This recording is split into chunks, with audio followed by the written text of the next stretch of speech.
जय हिंद दोस्तों, focus study with अभी पे आपका बहुत बहुत स्वागत है। तो भाई थोड़ी मेरी तबीयत ख़राब हो गई थी, इसीलिए मैं आप लोगों के बीच क्लास लेके नहीं आ पा रहा था। लेकिन अब से क्लास आपका जो है रेगुलर होगा। तो आज से हम लोग स्टार्ट करने वाले हैं रीजनिंग का प्रैक्टिस सेट। ठीक है, तो रीजनिंग का प्रैक्टिस सेट जो होगा आपका बिल्कुल आपके एग्ज़ाम के अकॉर्डिंग होगा, एकदम टारगेटेड होगा। ठीक है, जिस तरीके का सवाल एग्ज़ाम में आया हुआ है और आगे आ सकता है उसी पे बेस्ड हम लोग सवाल को करेंगे। एकदम आपको शुरू से लेके आखिरी तक प्रैक्टिस में बने रहना है। ऐसा नहीं है कि 4 सवाल यहाँ देख के फिर 10 सवाल वहाँ देखने गए, 6 सवाल वहाँ देखने गए, 5 सवाल वहाँ देख लिए। इससे आपका प्रैक्टिस परफेक्ट कभी नहीं होगा। ठीक है, और जब तक प्रैक्टिस बढ़िया नहीं होगा आपका एग्ज़ाम में परफॉर्मेंस बढ़िया नहीं होगा। ठीक है, इस बात को याद रखिएगा एकदम ध्यान से। और मैथ्स का जो प्रैक्टिस सीरीज़ चल रहा है ना, उसको आप ज़रूर अटेंड करिएगा। और अभिषेक सर जितना भी कंटेंट आप लोग को दे रहे हैं, एक एक कंटेंट को शुरू से लेके आखिरी तक देखिएगा। ऐसा नहीं है कि कंटेंट जैसे तैसे है, कंटेंट का मतलब है, कंटेंट में दम है। ठीक है, एग्ज़ाम से बिल्कुल संबंध रखता है। वो कहते हैं ना, पूरा संबंधी है वो एग्ज़ाम का। संबंधी जो बोलना है बोल लीजिए, एकदम रिलेटेड है। तो आप तो एक भी सेट छोड़िए मत। और जितना भी पेड स्टूडेंट है मेरा भाई, जो भी आप लोग कोर्स खरीदे हैं, आप लोग तो प्रैक्टिस सेशन को एकदम छोड़ना ही मत, क्योंकि उधर से आपको कंसेप्ट मिल रहा है, क्वेश्चन भी मिल रहा है, यहाँ आपका प्रैक्टिस हो जा रहा है। तो ऐसे ही करके हम लोग जो है छोटा छोटा टुकड़ा में टारगेट को अचीव कर रहे हैं। जैसे कि मैथ में 20 सवाल हो जाएगा आपका, रीजनिंग में 20 सवाल आपका हो जाएगा। कंप्यूटर के लिए आपको प्रैक्टिस सेट जो है फ्री में मिल ही रहा है। अभी जीएस के लिए भी आने वाला है बहुत जल्दी। तो जब तक आप चैनल पे बने नहीं रहिएगा तब तक आपका जो है दिक्कत हो सकता है। देखो भाई, जो लोग का सब कुछ ठीक ठाक है उसके लिए ये बात नहीं है। जिनको दिक्कत है वाकई में, जिनको बेसिक चाहिए, जिनको पढ़ना भी है और लड़ के नौकरी भी लेना है, उनके लिए है। ठीक है, देखिए तो ये इंफॉर्मेशन क्या है आपके लिए कि ऐप जो है हम लोगों का फोकस स्टडी विद अभी, ये आपको प्ले स्टोर पे मिल जाएगा, लिंक डिस्क्रिप्शन में भी दिया हुआ है। ऐप पे आपको मिलेगा क्या, मैथ का कंप्लीट कोर्स। आप ये पूरा कंप्लीट है मैथ, अभी थोड़ा सा बचा हुआ है नंबर सिस्टम और एलसीएम एचसीएफ, वो भी कंप्लीट कर दिया जाएगा। पूरा अर्थमेटिक प्लस एडवांस का पोर्शन कंप्लीट है। आपके लिए यहाँ फ़ायदा क्या है कि ये अब लगभग कंप्लीट है। आप इसको जल्दी से जल्दी देख के ख़त्म कर सकते हो, जितना मन उतना देर देख सकते हो। देखो, अगर आपका मैथ कमज़ोर है तो ध्यान देना, क्योंकि 20 क्वेश्चन मायने रखेगा। ठीक है, तो 299 में आपको कंप्लीट अर्थमेटिक प्लस एडवांस मिल जाता है डिटेल में। आप उसको रिवीजन भी कर सकते हो, वीडियो को 2x स्पीड पे भी देख सकते हो। ठीक है, सारा सुविधा दिया हुआ है। जैसे ही आप मैथ में इनरोल होते हैं, मैथ का टेस्ट सीरीज जिसका प्राइस 75 रुपया है, ये आपके लिए फ्री हो जाता है। ये आपको साथ में ही मिल जाता है। नहीं तो अगर आप सिर्फ टेस्ट सीरीज लेना चाहते हैं तो आप 75 रुपया लगा सकते हैं। अभिषेक सर जनरल साइंस का क्लास ले रहे हैं, ये 499 का है। आप इसमें complete science, physics, chemistry, bio आपके एग्ज़ाम के अकॉर्डिंग पढ़ाया जा रहा है।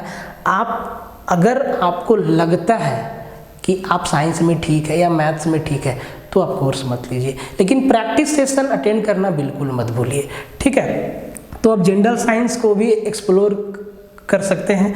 साथ ही साथ रीजनिंग का 199 का कोर्स है, आप इसको भी एक्सप्लोर कर सकते हैं। छोटा छोटा सीरीज में देखिए, 20 क्वेश्चन मैथ से हो गया, 20 क्वेश्चन जनरल साइंस से हो गया, 20 क्वेश्चन रीजनिंग से हो गया। ठीक है, और कंप्यूटर का आपका 15 सेट का जो है प्रैक्टिस सेट, प्रैक्टिस टेस्ट जो है बिल्कुल फ्री है। तो भैया 20 क्वेश्चन यहाँ से भी आएगा। ठीक है, तो ये देख लिए 80 क्वेश्चन आपका यहाँ से है। तो ये सारा का सारा सेशन बहुत ही इम्पोर्टेंट है, सारा का सारा सेक्शन, इसीलिए ध्यान से। और आपको ना कंप्लीट आपको हिंदी इंग्लिश बाइलिंगुअल कोर्स मिलेगा, 1 साल का वैलिडिटी है। और भाई मेरे टेलीग्राम ग्रुप को ज्वाइन करना बिल्कुल मत भूलना, लिंक डिस्क्रिप्शन में दिया हुआ है। हर एक तरीका का इन्फॉर्मेशन, कोई भी आप सवाल पूछना चाहते हैं पूछ सकते हैं, ठीक है। इसका भी लिंक डिस्क्रिप्शन में दिया हुआ है, साथ ही साथ कोर्स का डिटेल सब कुछ डिस्क्रिप्शन में दिया हुआ है, आप व्हाट्सएप पे भी पूछ सकते हैं, ठीक है। और अभी हम लोग रीजनिंग का प्रैक्टिस सेट करेंगे पूरा कंप्लीट, और एक एक क्वेश्चन को तोड़ेंगे। आप शुरू से लेके आखिरी तक बने रहिएगा। देखिए, एक एक सवाल को ध्यान से देखिएगा, जब तक ध्यान से नहीं देखेंगे मज़ा नहीं आएगा। और सवाल को सॉल्व, इससे पहले कि सवाल को हम बनाएं, वीडियो को पॉज करके आप बनाइएगा और एक एक व्यक्ति तक शेयर कर दो। जितना भी बैच चल रहा है बाजार में, हर एक बैच का लड़का ये देखना चाहिए, ठीक है। एकदम टारगेटेड है भाई, मिस मत करना। और जब तक खुद को तोड़ोगे नहीं तब तक कुछ मिलेगा नहीं। कहा जाता है कि शरीर टूट जाए तो टूट जाए, लेकिन सपना नहीं टूटने पाए, क्योंकि सपना टूटेगा तो बहुत कुछ बिखर जाता है, ठीक है। इसीलिए मेहनत कर लो, समय है अभी। कहता है कि भाई एक निश्चित कोड भाषा में ट्विंकल, TWINKLE, ट्विंकल को SVHMJKD लिखा जाता है, तो उसी कोड भाषा में फिल्टर्स को FILTERS को कैसे लिखा जाएगा। ये सवाल आपका कोडिंग डिकोडिंग चैप्टर से है। कोडिंग डिकोडिंग चैप्टर पढ़ाएंगे आपको, कोर्स में आएगा वो। तो भाई आपको करना क्या होता है, इसमें थोड़ा अल्फ़ाबेट के बारे में जानकारी रखना है कि कौन सा अल्फ़ाबेट कौन से नंबर पे आता है, उनके आगे पीछे दाएं बाएं सब कुछ का जानकारी रखना होता है। तो TWINKLE को SVHMJKD लिख दिया, तो उसी भाषा में फिल्टर्स को क्या लिखेंगे, 4 ऑप्शन। एक बात मेरा समझ लो, जब सवाल आपके, देखिए आपका एग्जाम ऑफलाइन होगा तो मैक्सिमम सवाल को क्वेश्चन में ही आपको सॉल्व कर देना है। जो आपको क्वेश्चन शीट मिलेगा ना, उसी में सॉल्व कर देना है, उसी में सॉल्व कर देना है। ऐसा ना कि इधर उधर ये आप खाली जगह ढूंढते रहो, नहीं ढूंढना है, क्वेश्चन में ही तोड़ दीजिए, ठीक है। देखिए, तो टी को S बना दिया, W को V बना दिया, I को H बना दिया, N को M बना दिया, K को J बना दिया, L को K बना दिया और E को D बना दिया। कुछ समझ में आया? बहुत आसान चीज़ है रीजनिंग, रॉकेट साइंस तो बिल्कुल है नहीं, एकदम हलवा चीज़ है, बिना मतलब में इसका बाजार में हवा बना हुआ है, ठीक है। आप खुद से कर सकते हैं अगर आप मेहनत कर ले तो। और आपको रीजनिंग में स्कोर करना है ना भाई, तो एसएससी जो रीजनिंग पूछता है, सेम पैटर्न का रीजनिंग आपका झारखंड में पूछा जाता है, ठीक है, सेम पैटर्न का रीजनिंग। तो आप एसएससी का रीजनिंग का सेट लगा लीजिए, 50 सेट लगा लीजिए, 20 क्वेश्चन आपका फिक्स हो जाएगा।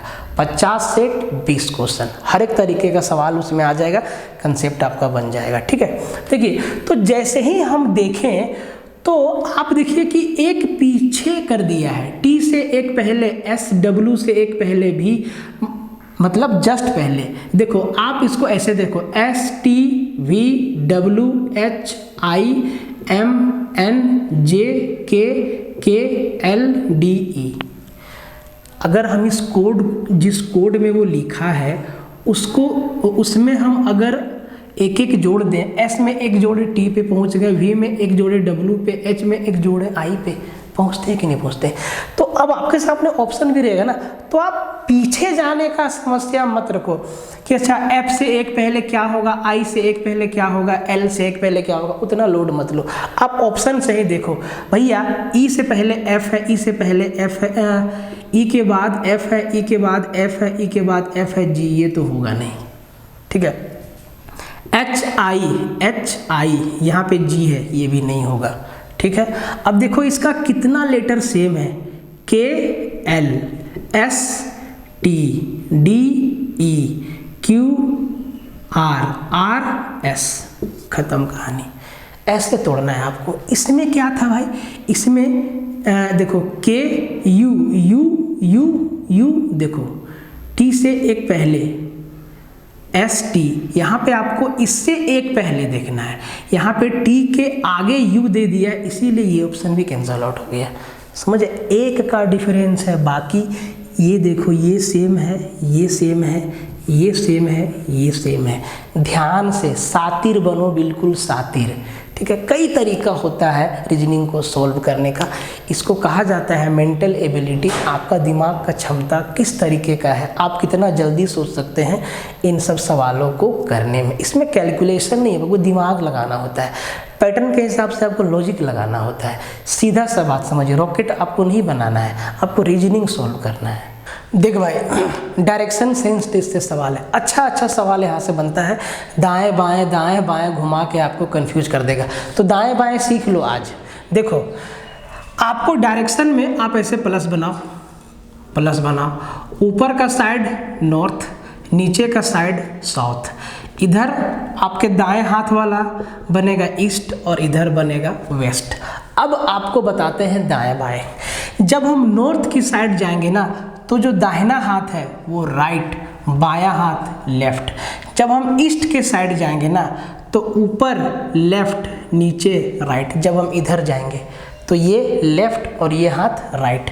जब हम साउथ के साइड जाएंगे, उल्टा, ये राइट और ये लेफ्ट बनेगा। जब हम वेस्ट के साइड जाएंगे, पश्चिम के साइड, तो ये आपका उलट जाएगा राइट और लेफ्ट। ये चीज़ आपको समझ में आना चाहिए। डायरेक्शन में दायां किधर है बायां किधर है। जब हम नॉर्थ के साइड जा रहे हैं तो बस अपना हाथ देखो, ये दायां और ये बायां। जब हम ईस्ट की ओर जा रहे हैं तो हमेशा अपना हाथ देखो, ये दायां और ये बायां। ये चीज़ आप लोग को मालूम होना चाहिए, ठीक है। अब देखो रोहित चलता कैसे है, चलाते हैं। कहता है कि ए पॉइंट से देखो, एकदम सवाल को ध्यान से देखो और कॉपी पे फोड़ दो। जो आपको क्वेश्चन शीट मिलेगा उसी पे फोड़ देना। ए से पूरब की, भाई पूरब इधर जाएगा ना, ए से पूरब की ओर चला, कितना 20 मीटर। अब चला और फिर दाएं मुड़ा, दायां हाथ इधर मुड़ेगा नीचे की ओर, दायां मुड़ा और 10 मीटर चला। देखो ये थोड़ा सा इसको छोटा रखते हैं, ये यहाँ आया, अब ये दायां मुड़ा और 10 मीटर चला। कितना चला? 10 मीटर। अब जरा ध्यान से देखो, अब दायां के बाद 10 मीटर, पुनः दाएं मुड़ता है और 9 मीटर चलता है। मेरे भाई, आप जो है इधर जा रहे हैं, किधर जा रहे हैं आप? क्या बोलते हैं उसको, साउथ की तरफ, दक्षिण की तरफ। और आपको दक्षिण की तरफ अगर दाएं मुड़ना है तो इस हाथ में इधर मुड़ेंगे, दाएं, इधर दाएं हाथ की ओर, और दाएं हाथ की ओर मुड़ेंगे और 9 मीटर जाएंगे। तो भैया इधर से इधर मुड़ेंगे और ये हम 9 मीटर का सफ़र तय किए। अब देखिए, जब रोहित 9 मीटर चला, किस दिशा में चला? पश्चिम दिशा में चला, पश्चिम दिशा में, वेस्ट में गया। अब देखो, फिर अब की बार वो क्या किया? बाएं मुड़ा और 5 मीटर चला। जब वो पश्चिम की तरफ जा रहा था ना, तो वो बाएं मुड़ा और 5 मीटर चला। आप जो है पश्चिम की तरफ जा रहे हैं, बायां हाथ बाएं मुड़ेंगे, बायां हाथ की ओर, बायां हाथ हमारा बायां है, दायां हाथ हमारा दायां साइड है। जैसा हाथ वैसा साइड। डायरेक्शन सेंस टेस्ट में ये चीज़ याद रखना हमेशा। बाएं मुड़ा और 5 मीटर चला, भाई वो फिर नीचे आया, मतलब उत्तर की ओर, और 5 मीटर चला। अब जब उत्तर की ओर वो चल रहा था, फिर दक्षिण की ओर जब वो चल रहा था, तो फिर से बाएं मुड़ता है एक बार फिर से बाएं मुड़ा। जिनको नहीं समझ में आ रहा है इसको ध्यान रखो, ये नॉर्थ, ये साउथ, ये ईस्ट और ये वेस्ट, ठीक है। अब वो जा रहा है वेस्ट की ओर, ठीक है, वेस्ट की ओर जा रहा है, तो ये हमारा राइट है और ये हमारा लेफ्ट है, ये हमारा राइट है, ये हमारा लेफ्ट है, ठीक है, ये हमारा लेफ्ट है। अब वो दक्षिण की ओर जा रहा है और 5 मीटर चलने के बाद फिर बाएं मुड़ा, तो भाई फिर से बाएं मुड़ेगा तो इधर जाएगा मेरा, और बाएं मुड़ने के बाद चला वो 12 मीटर। कितना चला? 12 मीटर। अब कहता है कि एक बार फिर बाएं मुड़ा, किधर जा रहा है? इसका मुंह किधर है? पूर्व की साइड, पूरब दिशा की ओर, और इसको बाएं मुड़ना है फिर से। तो भाई बायां मेरा ऊपर वाला हाथ दायां मेरा नीचे वाला हाथ। अब फिर से इसको बाएं मुड़ना है और 5 मीटर चलना है, यहाँ 5 मीटर चलना है और ये पॉइंट बी पे पहुंच गया। तो कहता है कि अब वो किस दिशा में चल रहा है, किस दिशा में चल रहा है, किस दिशा में चल रहा है, उत्तर दिशा में चल रहा है, नॉर्थ डायरेक्शन में वो जा रहा है। ऐसे सवाल को किया जाता है। और जब आप प्रैक्टिस करेंगे ना तो बहुत आसान हो जाएगा, आपको बाएं दाएं समझ में आ जाएगा। अब हमको समझाने में डर लग रहा होगा कि हम बाएं दाएं इधर दिखा रहे हैं, आप कहीं उल्टा ना समझ जाए, ठीक है। तो ऐसा बात नहीं है, आप इस साइन को ध्यान रखिएगा हमेशा। धरती पर आप इसको कहीं भी रख दीजिएगा, ऊपर नॉर्थ बताएगा, नीचे साउथ बताएगा, इधर ऐसे देखिएगा, इधर मुंह करके, है ना। इसकी आप इसको देखिएगा, ठीक है। जब आप इसको देखिएगा तो देखिए जो ऊपर है, ऊपर हाथ नॉर्थ बताएगा, नीचे देखेंगे साउथ बताएगा, दायां देखेंगे ईस्ट बताएगा, बायां देखेंगे वेस्ट दिखाएगा, ठीक है। ऐसे आप देख के समझने का कोशिश करिएगा। घुमाऊ सवाल होता है, उलझा देगा, कहीं बायां की जगह दायां मुड़ गए तो सवाल गया काम से। यही इसमें दिक्कत है, यही आपका रीजनिंग चेक करता है कि आपका मेंटल एबिलिटी कैसा है, जल्दी से समझ पाते हैं कि नहीं। देखिए क्लॉक से सवाल है, इसमें आपको एंगल याद रखना बहुत ज़रूरी है कि 1 मिनट में सुई कितना डिग्री घूमती है, 1 घंटा में कितना डिग्री, आधा घंटा में कितना डिग्री, इसका समझदारी होना जरूरी है। कहता है कि मिनट की सुई द्वारा 29 सेकेंड में बनाया गया कोण क्या होगा। मिनट की सुई द्वारा 29 सेकेंड में बनाया गया कोण क्या होगा। बहुत धुरंधर ऐसे हैं जो इसको फिगर बनाएंगे, फिगर बना के, घड़ी बना के उसके बाद बनाएंगे। नहीं, ऐसे आपको नहीं करना है। आपको समझना है, ये चीज़ आपको मालूम होना चाहिए कि 1 मिनट में जब मिनट की सुई जब 1 मिनट घूमती है तो वो 6 डिग्री का कोण बनाती है। 1 मिनट मतलब 60 सेकेंड, जब वो 60 सेकेंड घूमेगी तब 6 डिग्री का कोण बनाएगा। ये चीज़ आपको समझ में आया, ठीक है। तो 60 सेकेंड में 6 डिग्री का कोण बना, तो भैया 1 सेकेंड में कितना डिग्री का, 6/60 डिग्री का कोण बना। पूछा है 29 सेकेंड में, तो भाई 29 सेकेंड में कितना का कोण बनेगा, तो 6/60 गुना लगा दीजिए 29, तो ये 6 से कट जाएगा आपका 10 बार में, 29 को 10 से भागा देंगे तो ये 2.9 डिग्री का एंगल बनेगा। किधर, ये ऑप्शन नंबर सी। ये चीज़ आपको मालूम होना चाहिए कि 1 मिनट में, मिनट की जो सुई है वो 1 मिनट घूमेगी तो 6 डिग्री का एंगल बनाएगा। जब तक ये 1 मिनट घूमेगी ना तब तक सेकेंड वाला सुई 1 चक्कर लगा लेगा।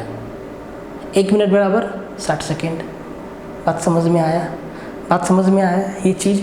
तो इसका जानकारी होना ज़रूरी है और ऐसा कई रूल है जिसको जानना ज़रूरी है, और इस टाइप का सवाल आपका हवा हो जाएगा एग्जाम में। बड़ा ही इंटरेस्टिंग सवाल होता है और इस सवाल को बहुत मैक्सिमम लोग गलत कर देते हैं क्योंकि वो भावना में बह जाते हैं। इस स्टेटमेंट वाला क्वेश्चन में अपना भावना नहीं डालना है, ठीक है। जो स्टेटमेंट दिया है और उसके लिए जो आपका स्टेटमेंट दिया है और उसके लिए 2 तर्क दिया है, तो इन दोनों तर्क को स्टेटमेंट के हिसाब से देखना है, ना कि अपना व्यक्तिगत सोच के हिसाब से, ठीक है। जहां आप व्यक्तिगत सोच के हिसाब से देखेंगे ये सवाल आपका गलत हो जाएगा। देखिए अभी हम आपको दोनों कथन सही करके दिखा देंगे व्यक्तिगत सोच के हिसाब से। हो सकता है कोई एक सही होगा, हो सकता है कोई एक गलत होगा, हो सकता है दोनों गलत होगा, लेकिन देखिए जब आप व्यक्तिगत हिसाब से सोचते हैं तब क्या है, सही तर्क का चयन करें। स्टेटमेंट दिया है, कहता है कि क्या लड़कियों को जूडो कराटे जैसी कला सीखनी चाहिए, जूडो कराटे जैसी कला सीखनी चाहिए। अब जैसे ही बोले ना तो जो लोग इमोशनल होंगे, जो लड़की को लड़की के नज़र से देखते हैं, समाज में लड़की मतलब कमजोरी ऐसा देखा जाता है, ठीक है। तो बोलेंगे ना भैया बेटी है, शादी ब्याह कर देंगे, घर बसाएगी, कहाँ जूडो कराटे सीखेगी, सब लड़की के लिए नहीं है, ये सब लड़का के लिए। इमोशनली सोचा, गलत हो गया, गलत हो गया। स्टेटमेंट क्या दिया है, हाँ यह उन्हें बदमाशों के विरुद्ध आत्मसुरक्षा में सक्षम बनाएगा, आत्मसुरक्षा में सक्षम बनाएगा। लड़की जूडो कराटे सीखेगी किसके लिए, अचार डालने के लिए, नहीं ना, जब उन पे कोई असॉल्ट होगा, हमला होगा, चाहे वो हस्बैंड करेगा, चाहे वो राह चलते कोई बदमाश हो, तो वही ना जी काम आएगा। ऐसा थोड़ी है कि जुडो कराटे सीख के वो कराटे स्टाइल में खाना बनाएगी, ऐसा तो बात नहीं है। क्यों सीखेगी? ताकि वो अपने आप को सुरक्षित कर सके। दूसरा बोलता है नहीं, दूसरा क्या बोलता है? नहीं, इससे वो अपना स्त्री अनुग्रह, फेमाइन ग्रेस, इसका इंग्लिश होता है फेमाइन ग्रेस, फेमाइन ग्रेस खो देंगे। काहे भैया, ऐसा काहे? इमोशनल होके सोच रहा है। ये जो दूसरा वाला स्टेटमेंट लिखा है वो इमोशनली लिखा है। कहता है नहीं नहीं नहीं नहीं, लड़की कहाँ सीखेगी जुडो कराटे, इससे उनका स्त्रीत्व का जो है थोड़ा स्त्रीत्व का गुण, फेमाइन ग्रेस को वो खो देगी, वो लड़की नहीं रह जाएगी।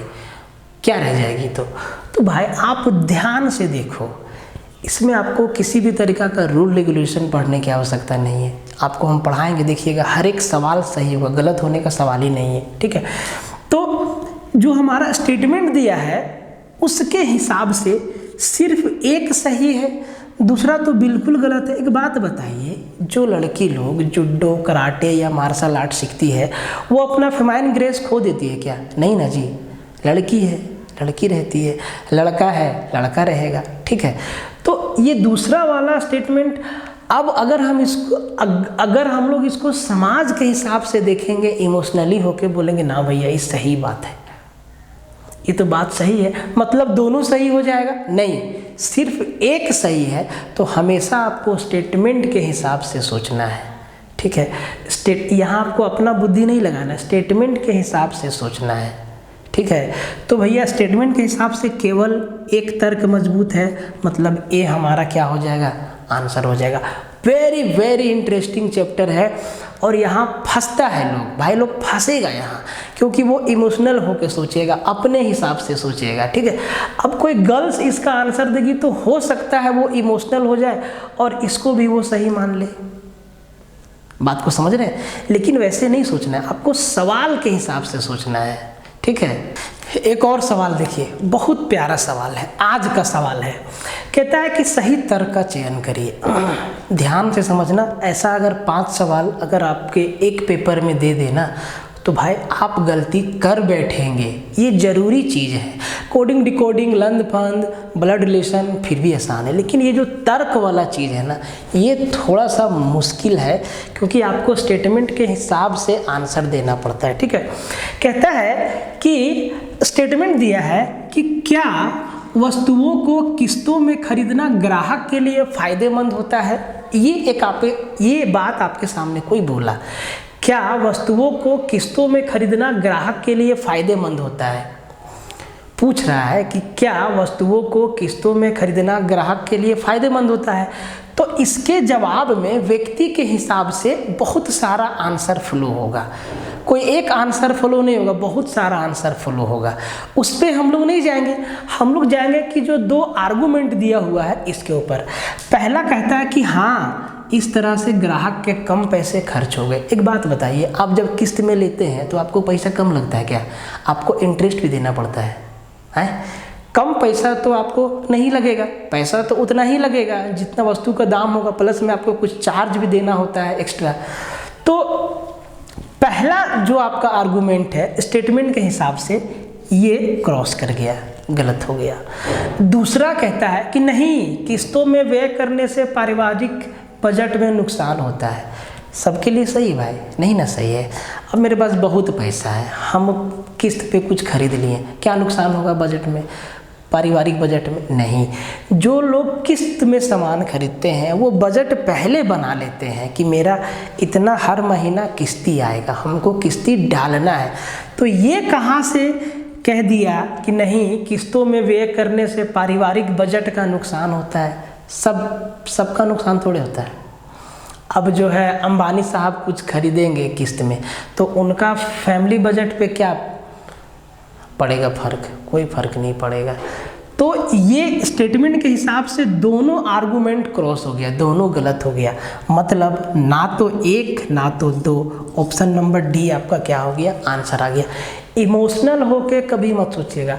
अब कोई व्यक्ति बोलेगा हाँ भैया हम तो लिए थे, भरते भरते दिमाग खराब हो गया था, किस्त भरते भरते मेरा दिमाग खराब हो गया था, मेरा बजट पूरा गड़बड़ा गया था। भाई ऐसा हो सकता है किसी के साथ, लेकिन सबके साथ नहीं। तो स्टेटमेंट के हिसाब से आपको सोचना है, ना कि अपने हिसाब से। व्यक्तिगत सोच को, इमोशनल को, फीलिंग्स को, इमोशन को, फीलिंग्स को इसमें नहीं घुसेड़ना है। और जैसे ही घुसेड़ेंगे ये गलत हो जाएगा। समझ में आया बात? देखिए, वर्ड से शब्द है, ऐसा ऐसा सवाल दे दे तो मज़ा आ जाएगा। सबसे आसान है, नज़र को तेज रखना होगा।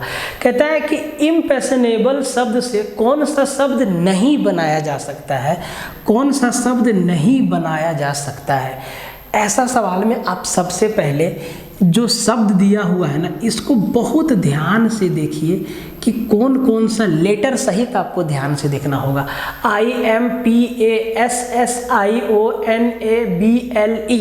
इम्पैशनेबल। इम्पैशनेबल से कौन सा शब्द नहीं बनाया जा सकता है? पहला है IMPASSABLE, तो ABLE भी है और IMPASS भी है, मतलब ये बना सकते हैं। नहीं बनेगा वो आंसर होगा। इम्पॉसिबल, IMPOSSIBLE, इसमें पूरा है, बना सकते हैं। इम्पॉसिबल, भाई इसमें भी हमको दिखा अचानक से, इसमें तो कहीं भी है ही नहीं, इसमें कहीं भी है, भी नहीं है। इम्पॉसिबल में भी दिख गया हमको, मतलब ये हम नहीं बना सकते हैं, क्योंकि इम्पैशनेबल में भी कहीं नहीं है। यही हमारा क्या होगा?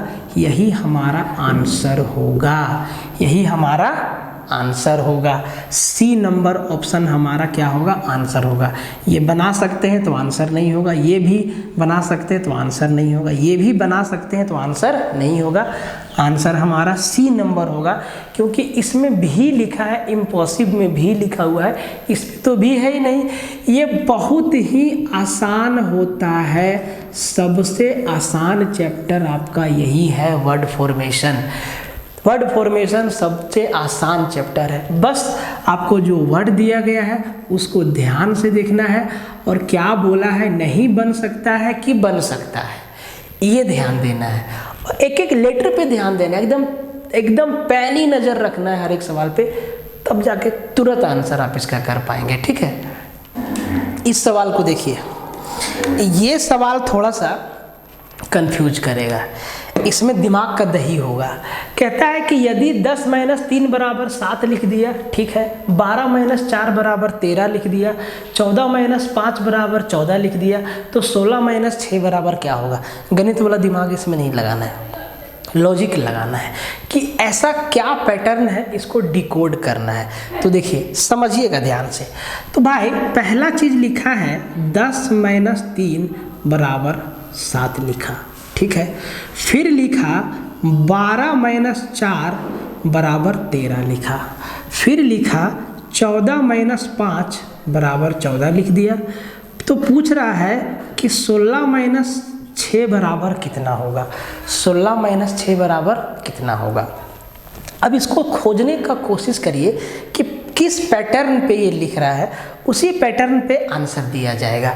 तो जब आप पैटर्न को देखेंगे तो 10 में 3 गया, 7 लिखा, ठीक है। 7 में 5 जोड़ा, 7 में कितना जोड़ा भाई?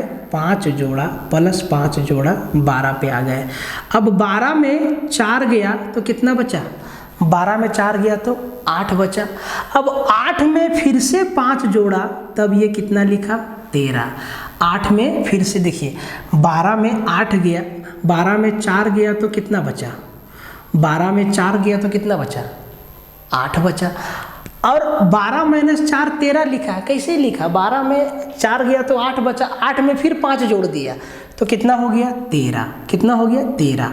सेम चीज़ यहाँ पे देखिए, 14 में 5 गया तो कितना बचा? 9 बचा। अब 9 में फिर से 5 जोड़ा, तभी तो 14 लिखा। इसका मतलब ये है कि 16 में 6 गया तो 10 बचा, और 10 में 5 जोड़ देंगे, 10 और 5 15 हमारा क्या हो जाएगा? आंसर हो जाएगा। ये लॉजिक था इसमें। तो इसमें लॉजिक लगाना पड़ेगा, इसका कोई रूल थोड़ा ना है भाई, इसका कोई फॉर्मूला नहीं है, कुछ भी नहीं है। किसी भी पैटर्न पे ये सेट हो सकता है, जैसे कि आपका सीरीज है, कुछ भी है। यही तो रीजनिंग का कमाल है कि आपको बिना लॉजिक का इसमें लॉजिक ढूंढना होगा कि एग्जामिनर कौन सा लॉजिक इसमें डाला है और खींच के आपको आंसर बता देना है। देखिए इस सवाल को, मज़ा आ जाएगा। आपको इसमें रिलेशन बिठाना होता है। जैसा रिलेशन रेल का यात्री से है वही रिलेशन हवाई जहाज़ का किससे होगा। ट्रेन, पैसेंजर, एरोप्लेन का किससे रिलेशन है। कन्फ्यूजिंग सवाल है, इससे कई तरीक़ा का सवाल आता है। कई बार डिजीज से सवाल डाल देता है, कई बार करेंसी और कैपिटल से सवाल डाल देता है, कई बार कंट्री और उनका कैपिटल से सवाल डाल देता है। तो इसमें थोड़ा जानकारी की आवश्यकता है। देखिए तो भैया ट्रेन का संबंध पैसेंजर से है तो एरोप्लेन का संबंध किससे होगा। 4 ऑप्शन आपके सामने है। एरोनॉट, वैमानिक, एस्ट्रोनॉट, खगोल यात्री, पायलट, चालक, एयर होस्टेस, विमान परिचारिका। तो हम हिंदी इंग्लिश इसीलिए लिखे हैं ताकि कभी कभी हिंदी में समझ में नहीं आता तो इंग्लिश वहाँ पे हेल्प करेगा आपका, ठीक है। अब देखिए ट्रेन में जो लोग चलता है उसको क्या बोलते हैं, पैसेंजर बोलते हैं। ट्रेन में जो चलता है उसको क्या बोलते हैं, पैसेंजर बोलते हैं। ट्रेन का संबंध पैसेंजर से, मतलब ट्रेन में जो लोग चल रहा है, जो ट्रेन से जो यात्रा कर रहा है उसको पैसेंजर बोलते हैं। ऐसा नहीं कि जो ट्रेन में टीटी है या ट्रेन में ट्रेन का चालक है या बहुत सारा ऑपरेटर होता है वो पैसेंजर नहीं है। वो ट्रेन को चलने में सहायता करता है, कहीं कुछ खराब ना हो जाए, कहीं कुछ दिक्कत ना हो जाए किसी को। लेकिन जो लोग यात्रा कर रहा है ना उसको पैसेंजर बोलते हैं। तो ट्रेन से जो चल रहा है उसको पैसेंजर बोलते हैं और जो लोग एरोप्लेन से चल रहा है उसको क्या बोलते हैं। तो भाई चालक तो बिल्कुल नहीं बोलेंगे, एस्ट्रोनॉट खगोल यात्री बिल्कुल नहीं बोलेंगे। अगला है एयर होस्टेज। तो भाई एयर होस्टेज का काम क्या है, जो लोग प्लेन में सफ़र कर रहे हैं उनको पानी देना, खाना देना और कुछ समझाना, दिखाना, है कि नहीं, कोई बात बताना। तो ये भी नहीं होगा। इसका मतलब ये है कि जो लोग एरोप्लेन से सफ़र करते हैं उनको एरोनॉट बोलते हैं, वैमानिक बोलते हैं। तो ये जानकारी वाला चीज़ है। अगर आपको जानकारी ही नहीं रहेगा तो ये सवाल नहीं बनेगा आपका, आप फेल हो जाएंगे इसमें। इसीलिए इसमें जानकारी रखना होगा। और कई तरीक़ा का सवाल यहाँ से बनता है। जब बीमारी वाला सवाल देगा ना तब वहाँ तो हवा निकल जाएगा, क्योंकि वो सीधा उसका रिलेशन साइंस से है। एकदम जानकारी होगा तो बनेगा, नहीं जानकारी होगा तो नहीं बनेगा, है कि नहीं। देखिए इस सवाल में फंसना तय है, ठीक है। इसीलिए एनालॉजी को पढ़ना होगा बिल्कुल ध्यान से, एकदम तरीका से पढ़ना होगा और मैक्सिमम सवाल लगाने से ही होगा। जैसे कि इसमें बोला है कि स्पोर्ट इज़ टू लोगो और नेशन इज़ टू। खेल के बारे में बोला है कि खेल के साथ जो संबंध है वो प्रतीक का है, तो राष्ट्र के साथ किसका संबंध होगा। अब आप कहेंगे सर इसमें 4 ऑप्शन है, एंथम गान, रूलर शासक, फ्लैग झंडा, इम्बेलम प्रतीक चिन्ह। क्या ऑप्शन टिक करेंगे आप कमेंट करिए एक बार, ठीक है। कौन सा ऑप्शन, खेल का संबंध प्रतीक से बोला है, इसी तरीक़े से राष्ट्र का संबंध किससे है। दिमाग बिल्कुल ब्लैंक हो जाएगा कि क्या आंसर करें इसमें। राष्ट्र का तो गान भी होता है, राष्ट्र में शासक भी होता है, राष्ट्र का झंडा भी होता है, राष्ट्र का प्रतीक चिन्ह भी होता है, क्या आंसर करेंगे। तो देखिए खेल के बारे में क्या बोला है कि प्रतीक होता है। देखिए कोई भी खेल होता है ना तो उसका एक लोगो होता है जो उस खेल के बारे में बताता है। अब वो लोगो क्या है वो नहीं बताया है, ठीक है, वो लोगो क्या है वो नहीं बताया है। लेकिन खेल का संबंध प्रतीक से है तो कोई एक स्पेसिफिक डिजाइन होता है जो उस खेल के बारे में बताता है। इसी तरीक़ा से राष्ट्र का भी एक स्पेशल डिजाइन होता है जिसको प्रतीक चिन्ह बोलते हैं, मतलब उसको इम्बेलम कहते हैं, प्रतीक चिन्ह। अब वो प्रतीक चिन्ह हर एक राष्ट्र का होता है, ठीक है। जैसे कि भारत का प्रतीक चिन्ह क्या है, अशोक स्तंभ, पाकिस्तान का अलग है, इंडोनेशिया का अलग है, अमेरिका का अलग है। हर एक राष्ट्र का अपना प्रतीक चिन्ह होता है। तो राष्ट्र का संबंध उसके प्रतीक चिन्ह से है, उस चिन्ह से राष्ट्र पहचाना जाता है। तो ये चीज़ आपको समझना होगा। अब बहुत लोग मार देते झंडा, बहुत लोग मार देते रूलर, बहुत लोग मार देते गान, गड़बड़ हो जाता है। तो यहाँ क्या दिया हुआ है रिलेशन वो समझिए, ठीक है, रिलेशन क्या दिया है और क्या पूछा है वो समझिए।